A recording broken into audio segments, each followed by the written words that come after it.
Bienvenue dans les 2 minutes de la tech. Cette semaine on commence par Sonos Beam, la nouvelle barre de son de chez Sonos, les spécialistes américains du Hi-Fi sans fil et multi-room. Quoi de nouveau pour la Beam donc? Mis à part sa taille beaucoup plus compacte que la première barre de son de chez Sonos, Beam a la particularité d'être connectée et compatible avec Alexa. Grâce à ces 5 micros, les commandes vocales seront beaucoup plus faciles à exécuter. Il est également prévu pour bientôt que l'enceinte soit compatible avec Google Assistant, en revanche pas de Siri prévu. On continue avec le possible retour de Parrot sur la scène des drones grand public, eux qui avaient pourtant annoncé il y a quelques temps qu'ils se concentraient sur les drones plus professionnels. Le Parrot Anafi est le premier drone pliable de l'entreprise française et pourrait notamment concurrencer le Mavic Air de G.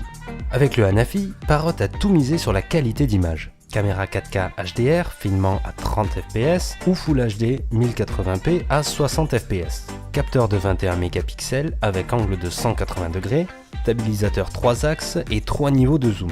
Bref, un florilège de technologies vidéo qui ravira les amateurs de belles images. Le drone est également livré avec sa manette, sur laquelle on fixe et connecte son smartphone pour piloter la bête. L'autonomie de vol annoncée par Parrot est de 25 minutes pour une vitesse max de 55 km/h. Le Parrot Anafi sera disponible à partir de début juillet au tarif de 699 €. On termine avec Apple et sa présentation de nouveautés logicielles auprès des développeurs. Chaque système d'exploitation a droit à une mise à jour avec son lot de nouveautés, mais elle reste moins importante et sensationnelle par rapport aux années précédentes, et c'est tant mieux. La promesse d'Apple pour cette année est de se focaliser sur les performances et la fiabilité de ses appareils et cela passe par le système d'exploitation. On se rend compte de cette optimisation par le fait que l'iOS 12 est compatible avec tous les appareils iOS 11.